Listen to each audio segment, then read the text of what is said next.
zanina thucha kan ngai thlak tu chu rom le khathon bung riat chang somthum pahnih atangin ani dora rom le khathon bung riat chang somthum pahnih ama fapa nge po zuwa lova kan za ai petu chuan thil zong song po athlorin min petel lovangem ni ama fapa nge po zuwa lova kan za ai petu chuan thil zong song po athlorin min petel lovangem ni lalpana thu thiang lim kan siar tak te kan zatan malmin som sakro se zanina thucha kan ngai thlak tur hi pathian ho sakna ren rual lo ti in kan vua lali suwa krista lalpan min pek to ber chuan enge tlak cham kan neyang tero zanina hian chu thucha chu kan ngai thlador ani he khovela hian mishing te hian enge kan hlau thin tlak cham te kan hlau thin tero khoi train nge mi chan pui na tu lo thlengang ti in mishing ril ru hi chuan chan pui tu adap ruaya sumle pa har satna wangte dam lo na wangte a tha chung changa te fa te chung changa te ti chuan in kan mishing machine na hian amma chakna har satna ato reng reng te hi chin fel tum hian na satakin chan ala thina nima sila lalpa ina min zir tira tum bera chu amma rin chana nun hi ni tlak mai ni ko lau du tak te u ring tu nuna chuan lalpa lo hi rin chan dang kan nei hi arem lo ti hi bible zir tina ni thuthung hlui atang hian thuthung thar thlengin chiar chuak ta ila rin na kong lalpan min zir tir zela ti chuan ama rin chan hi Israel fa te azir tir na hi thuthung hluya fia takin kan hmuwa thuthung thara chuan tir ko te lalpan chu kong chu zir tir le a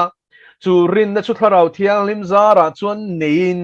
lalpan atir nang zelin thu soi duang zelin lalpan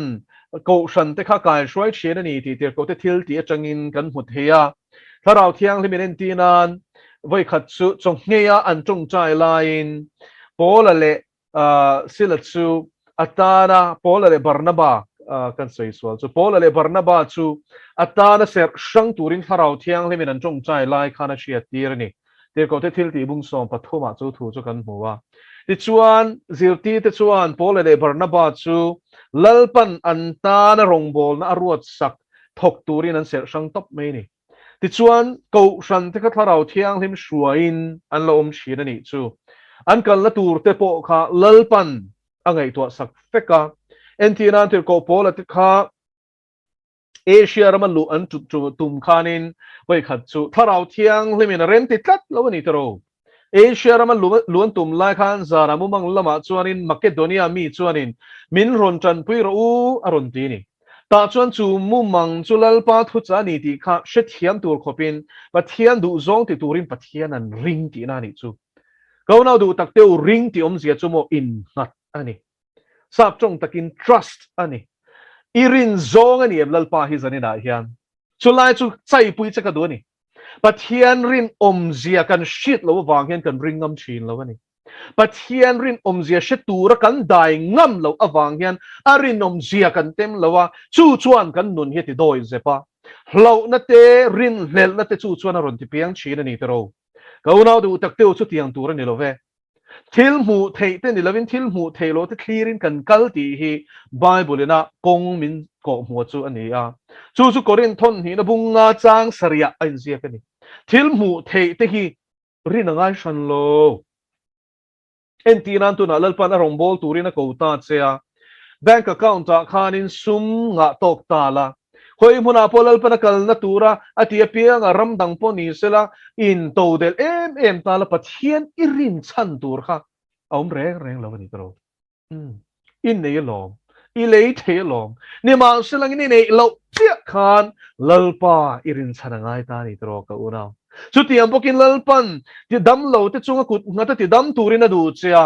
iti thelo sia i shiat na tak khan lalpa arin tir che ni tro atira chuan hlau thong chung ni tiang mà sẽ langin mo với nia hiền he rin na công à hiền rin na nei chen tròn sain idai ze lang ti lam ni lovin lalpa thu lau le khur chung poyo zel na khan chu chu ni Philippines bung ni chang som pani na min zir tir tum chu lau le khur chu in chan nam na thok chho ro ti zia chu a khongai na kan chan to hi mi sing hian pathian arinom zia chu theory chon shema ila ataka practical lal pandai tura min ti chi hian kan khur hin tro với na hian una teu herin na konga masom dan hi practical takin soyang lalpan imishing mission na ti rual lo kha ti turin na phut fo don che chu turin na konga ni tlat aman ati thewang ani hallelujah lalpa chu fakinom ro se helai chang in nge min zil tir ama fa pam mal nei chun po ui lo min petu chon chung zong zong chu a thlorin min petel lawang em mi ati ni chu wang engkim hiring tu ta tani ti kan sia tangai tor na po kan tani oh sum le pa kan mamo huna chon chung po chu lalpa zara chon lalpan kan mamo tok min pe zelang lalpa chu fakinom ro se tak cham na reng hilalpa ram rong bol na hianom lo anung zui tla cham anom ngai lo lal davida chon he thupoi mo lut tuk hi alo soya putar no pang kan tu na putar kan ito nima selalal pa chi tu an tha te cho khon kalam hungai lo atini lal pa chu fakinom ro se chu kan pathian rinom zia tem tu nge le mutu nge ina soi ani go now teu zanina hian lal pa that zia le rinom zia a hau sakna ren rual lo tem tur chon mo ke pen ve photangai go now teu ke pen lo hi chona that zia le rinom zia hin mun lo ni pero nima seleng na pen a piang hian a that zia le rinom zia le hau sak zia le thilti theizia a fin zia le manin tum chop jehovah zire manin tum chop pathian ani zia hin puchiam shin tero rinna mishat ko kheng bible an chan chen kan mu tere reng hi enila abraham atangin chanila tero achan chu galatia le khathona chuan rinna kan pa atia rinna chuan ring tu te na kan enton ber tu te singami ani veni pathian in engkim kal salin kal dai mi nia mi hausa takan nia sum le pai an nga an background kan en page chuan in kal dai ho chuan in rangkachak khenga rangkachak thir fian in chuan ei thina ni chu te khopa nei nung chun nia chu wangin a re the na kalsan turin lal pan telova hau sak na kalsan turin ani kha chu ti ni chuan a lei chin te hriat mel hriat zong song te om na ram te khang zong song kha anu pui fanau le nei zong song ne na chua san turin ram ala en ti tu lampan in kal turin lal pan ti ni chu ring tu te lal pan min kho dan hi avani fi an avani chiang em tero kal san nei lawin ali suan hunga zui thelo tero enga mota ikal san angai ni he khovela hian chu nang ma khanin a chiang mayang lali suwa krista ai da lal in e re reng kha inu na khan ikal san angai don ka unau chen khat tan chuan an ngei zong ani thei chen khat tan chuan na ro pui takani thei chen khat tan chuan khovel lar na le a ro pui na le hlo tlin na ani thei chen khat tan chuan an nu pui fanau an nu le pa an ma ni mangai le an ma ni mamo ngoi tu te ani thei ma selangin mo amman pelawala li suan nung zui hi a thei lo ti hi chiang takin la li suan luka bung som pali chang som ni panga changa chang som thum pathum a hen bin shilani unaw teu amman pelawin kan lalpa hi zui thei lo a zong ngai bok lalpa chu fakiram ro se tlangwal ho sa chung chang a hera fa han chiang em tero marka bung som kan siar chuan chung hun lai mi ho sa le mi re thei te nun in thlau zia hre chiang tan lo chuan mo enge chung hun lai chuanin mi hausa te chuan hausa em a mi re thei te chuan re thei em ani an re thei tlok ani anin pol ngai lo middle class tun lai kan tiang hi aum velo la li suwa hun lai khanin a hausa te chuan hausa em a ruai anin che sia hi ni ringo ta choya hian anin som sia ka tu nge che thei anin tia anin ti siak thin ani oh mi re thei te chuan in apon lut phal lo ani chu tiang ani lai chuan he tlangwal ho sa hi chuan chu class in thlau lut tuk a chu mi pui mi mil ten la li suan zui chin ti kan share bible kan sia chuanin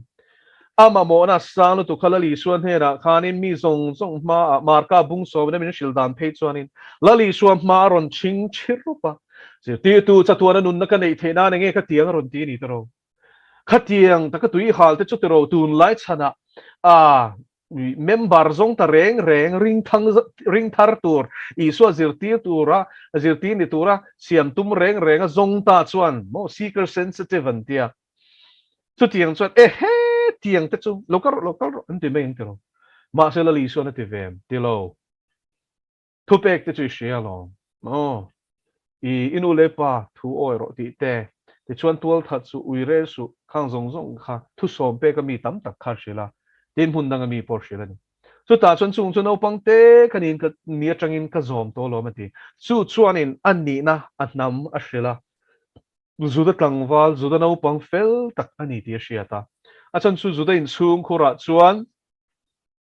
kum thum an ni thleng hian an nu ten nu ten pe a kum thum an ni hian nu te nek an ban ti rani chumin nuwa chuan an pa ten thei pa to pin pathian thu an shilan zirti chawani chumin nuwa chuan sunugo an kaltir chu ta chuan in rabi ten zirti tu ten e pathian thu kha an zirti ra an bai ha tir thin ani chu tiang chuan uluk takin zuda chung kwa sei lian mi pano pang ani ti kha pathian thu chu no pang te ka ni train ka zoma lom khang thu som pek le pathian thu pek te reng kha ka zoma lom atia ta chuan ali suwa chuan in ti bible chuan a mangai ta a ti ni a mangai ta ati a mangai ti hilal pan ti chin en zelang o thut ta ka shil chin chu ta chuan ali suwa chuan thil pakhat che kong khat che ilaba ati ni inei zong social la patsia te ne na pela mi zuiro ati ni lali suwa ina anunga zuina turata na khatlang wal nuna nok sak ber chu sum le pai ni ti kha a mutlang khatlang wal khana ni le chatuara nunna duem du e mi ho sign mi te an pol ngai lon jinga pon tlangai lo kan ti kha ma se chu pa chuan lali suwa chu I engang mi nge hual ti kha buai thei to lo anun tui ha lu tu kha lali suam ma ron kalpon ni lawa lali suam ma khan khongai ron dili na thing thir rupan chu ain pha niam ngai na chu man mi te ro mà sẽ chúng ta chia chuan là lý xuân nung duy à du em lại chuan là lý xuân chuan in à nung duy tur à man pek tur an shil chia chu Bible in a min shil dana chuan a mail chuan dur tak khui mai ni lungai takin ki le ta ni eng wangin mo a hau sak mà phải câu nào tiêu he le hau sa te hi an van khong ai thak don em te ro mi hau sa van ramaluai chuan in sangong se shiao bengalo also ka tini na diswan ko na teo jani na hian mi ho satan hele ho satan ti hian lali swat nung zui hi van hardon eng kim nei te tan hian zui hi van hardon a thei lo chu ni lo lal pa nen chu na thei ma se mo kal san tur hian van na bik don te ro ma se chung kal san ngam piang te chuan nun an neya lal pan lo chara mi ho sapui te pon lali suan zui thu te kan shia Count Zinzendorf te a chan chin te kan shetoi mo ka shelova ei mi ho salut tok royal family kan tiang chi e aristocratic family atanga ron piang ania in le lo zau takania an ram opchina chuan alal ber bokani chu tiang chuan count ania title po nei sangin ro pui hle a ma seleng chung chu chuan in lali swatan hian in pehlom tap anei song khalal patan apang pekani weini ai hian in a thei lo chu ni lo ni ma selangin khatlang wal kha chuan in a thei ta lo ni khatero chatuan nun na va han nei te ma se nei lovin hota ni va han poi va han du ni ma selangin aman pek turlal panashil chi kha chuan in lungai takin ki le ta ni khatero zanina hian he thu changai thatu te song hian ngun takin in zo tang lali suan nung zui tur hian a zong ikal san ngamem I chung te kal san ngamem I nun nang ma khain kal san ngamem re thei huamin chan huamin tor huamin mo vuak khuk top huamin I suwa hi I zui ngamem in zotro ti mai ni lo ko nau teu lali suan nun min pe ka hi chang tur chuan a zong song ngai hallelujah in thin lung zong song min zon huna mi huang ti kha chu wangin zanina hiari thin lung zong song alal pai zon chuan i punge to ni ro lu ber mi na mu to chuan ti ro khami ro lu nei theina tur tan khana nei zong song pa shala alei mai ni kha chu tiang chu ni lali sual hu jiami na shia to chuan in thil dang zong ai na thang to shi na ni nun tam nei tu te chu tu te nge lali suan nei tu te hin thil dang zong ai pathian papa an thi ai thi tho le ta zo duaringa ne na nun lan tu lalpai ta kani ti tu te hin thil dang zong ai lali su ka du che chan fik don ma ila lalpa ka thang zok che ti tu te hi mi hau saber anni chu nun tam chu nei ve do em ka una zong zong lalpa na phuti hi riang che za kan lalpa hian na phuti hi riang che irem cha nang tokin ti om ve lo bible hian hallelujah lalpa chu fakerom ro se a zong song kan ta na pe lom enga nge zong zong a phut lawang anun chan ve kan ta na hlan leinem atak sa chan ve kan ta na hlan leinem a thisen chan ve kan ta na hlan leinem a farto hangin calvary cross a khana luang sin atak sa pum pui kan ta kan dam na tura sei sak ani sin van ro pui na chen khat a hip lawa a zawa in a hlipa a thil siam mi singa changa sin ator lo tu rabahan tuar na sa em ngai tu ate hallelujah dal pa chu fakerom ro se thil siam mai nan ti nom na dan te kha eng kim ti thei tu khaing ma ti thei lawa kele nanga wanga om dan te kha chut ro lali suwa nung zui himo ti mai ni lo ti hi siang u azong zong ngai ni azong mana po ngai tu na po zong ngai ni chu vain mi lalpa ka du anti ringot hi tok lo azong ni du anti hi zo kher turani hallelujah lalpa chu fagelam ro se chu mi na in huam chawin lali suwa nunga zui thei ti hi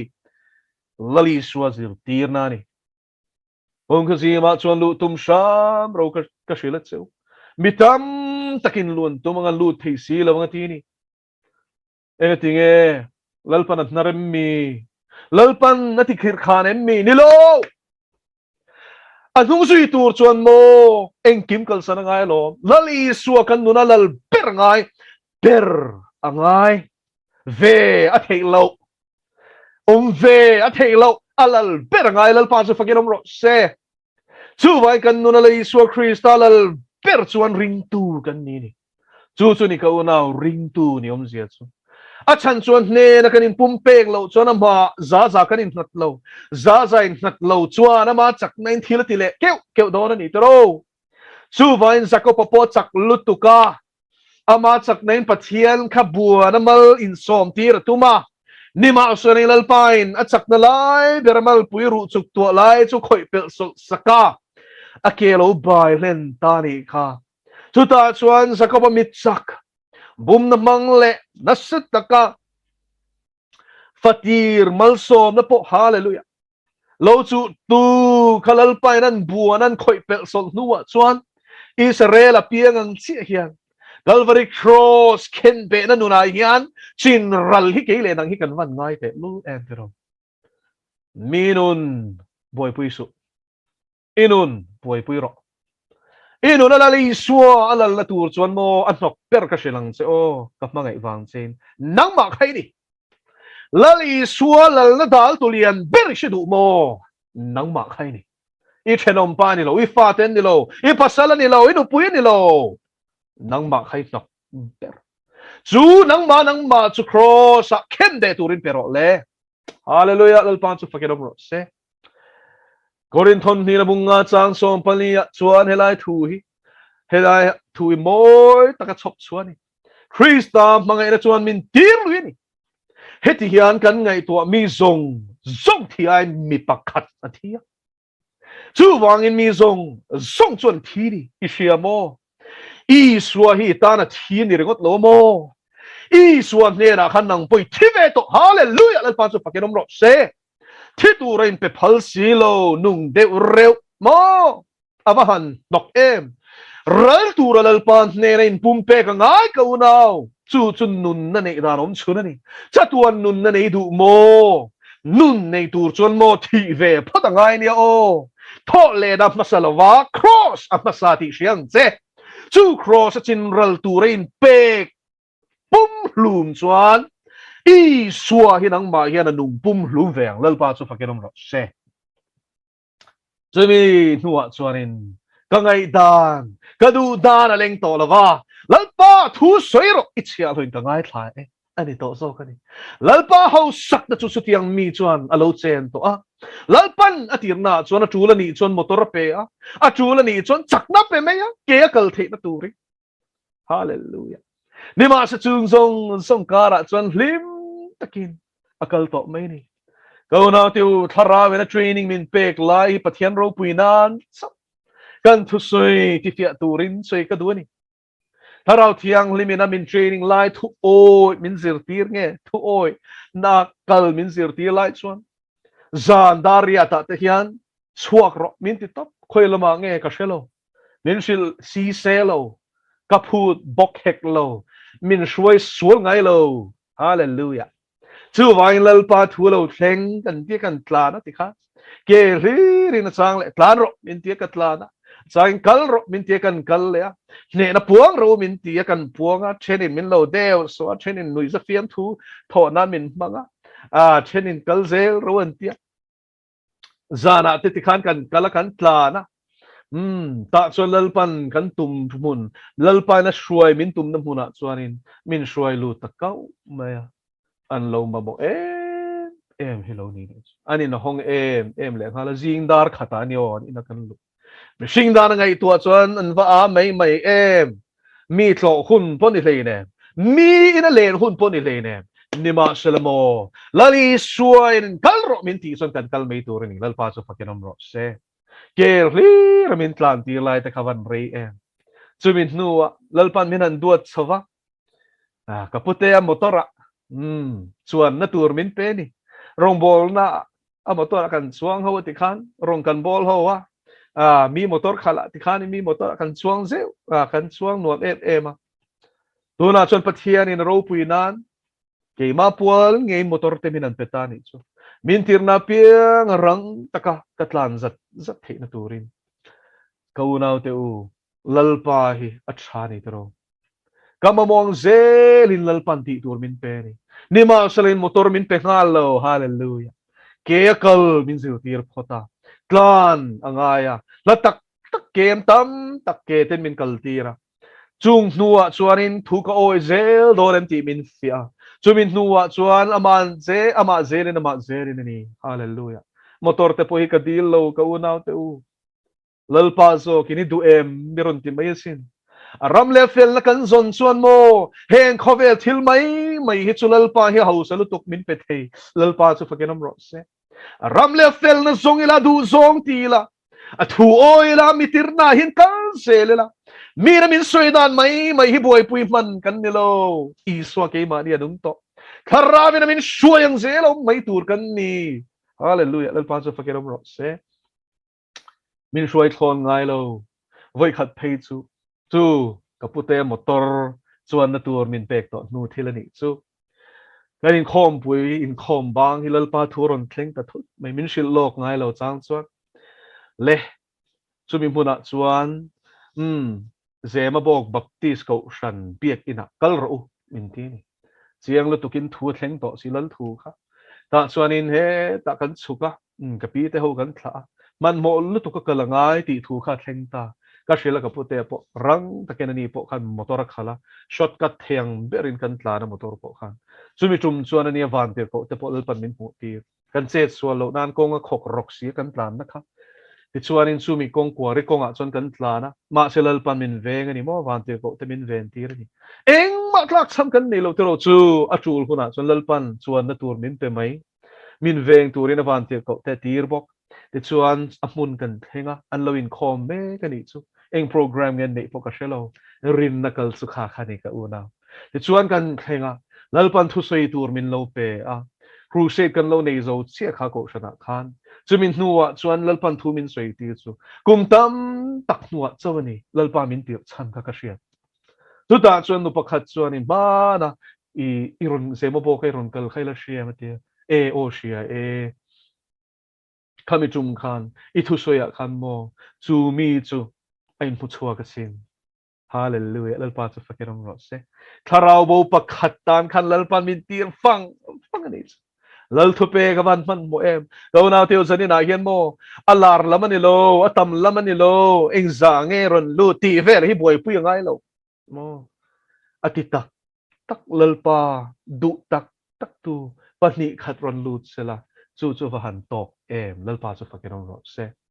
chu mi tumpo chuan chu tharau pakhat chu lalpan chan chua du wang khan min lo tir khalo ni le reng ani chu mi tir chan ka shelo thu ka oi mai ni do naw teu pathian tharau shruai hian ve te utero inom me kang chen khat chu pathian in abuat sai me cheu poniang lalpa shruai a om tluk khi a om lovani a o khovel thil poi kan tla cham lo kan buai pui chuang lo kan tla cham lo a chang chon ka bank account ta sumom za te ka ngai to don china I bank account ni lo in ke mai ngat ro ni ron ti le chin ka har le zo chin ni mo lalpa min ngai da bang che mo he khovela enga mo zat ka lo khove team te na hi ka lo en alom le Ihaw sak na rin rual lo into so kani line hallelujah lal pa so fakiram ro se go now to eng na ba khovel ti sa chon ka thok lo de ro ma sen na ro pui be lele van la ber na ka thok sin hallelujah praise ta rong bol tu kani ve hi kain chuang ani lal pa so fakiram ro se arong ka bol sak ro pui zi hi tu na lalang ri lo ma sera alalang don cha hallelujah Hallelujah! Amen. Ro pui na le thil ti the na ne na. In thuam fam ki maron kal huna chuan. Turong nge ka bol ti hilalang do na no. Go na teu chu tun khovela hi chuanin.